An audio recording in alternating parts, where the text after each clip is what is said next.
കാരണം പുള്ളിക്കാരിക്ക് അറിയാം കഴിഞ്ഞ 5-6 വർഷമായിട്ട് പുള്ളിക്കാരിക്ക് ടെൻഷൻ ഇല്ലാത്തതിന്റെ കാരണം എന്തായാലും at the end of the day ഞാൻ എന്തെങ്കിലും കാണിച്ച് പ്രശ്നങ്ങളൊക്കെ സോൾവ് ചെയ്യുന്നുള്ളത് എനിക്കറിയില്ല, അങ്ങനെയാണെന്നാണ് എനിക്ക് തോന്നിയിട്ടില്ല. ശരിക്കും പറഞ്ഞു കഴിഞ്ഞാൽ മറ്റേ ഇതില്ലേ ഒരു കമ്മലിന്റെ ഇത് കാണാണ്ടായി, ഒരു കമ്മല് മിസ്സായി.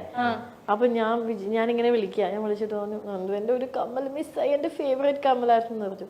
അപ്പൊ നന്ദു അവിടെ നിന്ന് പിന്നെ ഈ വഴക്ക് പറയും എന്ന് വെച്ചാൽ വഴക്ക്, നീ ഒന്ന് ശ്രദ്ധിക്കണം, നിനക്ക് ബോധമില്ല, ഇത്രയും പറയത്തുള്ളൂ. അപ്പൊ ഞാൻ മിണ്ടാണ്ടുന്നത് ഇപ്പൊ എനിക്ക് വിഷമാവുന്നു പറഞ്ഞിട്ട് അതിന്റെ അപ്പുറം പറയത്തില്ല. എന്നിട്ട് ആ കമ്മല് ഞാൻ വളരെ എന്റെ കാറിന്റെ ബാക്കിലുണ്ടായിരുന്നു. പുള്ളിക്കാരിനെ ഞാൻ എവിടുന്നോ വിളിച്ചിട്ട് റെയിൽവേ സ്റ്റേഷൻ എവിടുന്നോ കൊണ്ടുവിടാനോ എപ്പോഴോ കാറിന്റെ അകത്ത് നിന്ന് എനിക്ക് കിട്ടി. അപ്പൊ ഞാൻ ഇതെടുത്തിട്ട് സർപ്രൈസ് ആക്കാമല്ലോ എന്ന് പറഞ്ഞു വെച്ചിരുന്നു. അങ്ങനെ പുള്ളിക്കാരി തിരിച്ച് കാസർഗോഡിൽ നിന്ന് വരുന്നു, ഞാൻ പറഞ്ഞിട്ട് സർപ്രൈസ് എന്ന് പറയുന്നത് കാണിക്കുന്നു. അപ്പോഴാണ് പുള്ളിക്കാരി പറയുന്നത് മറ്റേ കമ്മൽ വിറ്റു.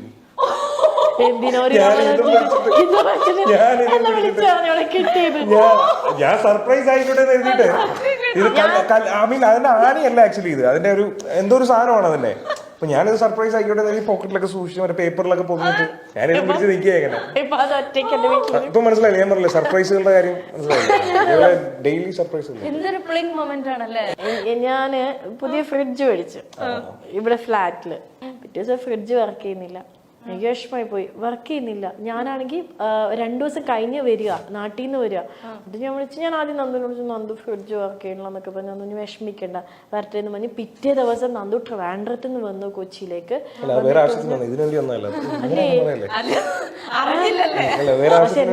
ഫ്രിഡ്ജ് എന്നാക്കാൻ വന്നതാ.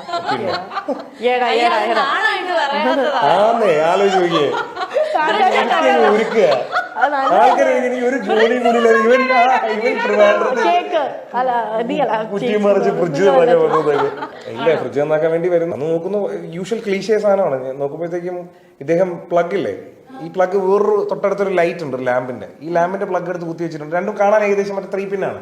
അപ്പൊ ഞങ്ങളും ഇതിടുന്നു, ഞങ്ങൾ നോക്കുന്നത് ഇത് ഓണാവുന്നില്ല. മനസ്സിലായില്ലേ? ഒരു വലിയൊരു അങ്ങനെ ഞങ്ങൾ കുറെ നേരം അങ്ങോട്ടും ഇങ്ങോട്ടും തപ്പുന്നു. അങ്ങനെയാണ് മനസ്സിലാവുന്നത് ഇദ്ദേഹം പ്ലഗ് മാറി കുത്തി വെച്ചിരിക്കുന്നതാണ്. എന്നിട്ടാണ് പറയുന്നത് തിരുവനന്തപുരത്ത് നിന്ന് ഞാൻ കുത്തി മറിച്ച് വന്നു എന്നൊക്കെ. എന്നാ ഇവർക്ക് വന്നിട്ട് ഇവർക്ക് അറിയണ്ട, സ്വിച്ച് മാറിപ്പോയി. എന്നിട്ട് ആരോട് ഇരുന്ന് അടയ്ക്കാം, എന്റെ കമ്പനിയിൽ ഇതുവരെ ഇങ്ങനെ മാനുഫാക്ചറിങ് ഡിഫക്റ്റ് ആയിരിക്കുന്നു. മറ്റേ അവിടെ വിളിച്ചിട്ട് പറയുന്നത് മോട്ടറിന് എന്തോ പ്രശ്നം പറ്റിയിട്ടുണ്ട്, അങ്ങനെയാണ് ഇങ്ങനെ ഇവന് ഇതൊക്കെ പറഞ്ഞുകൊണ്ടിരിക്കുന്നത്.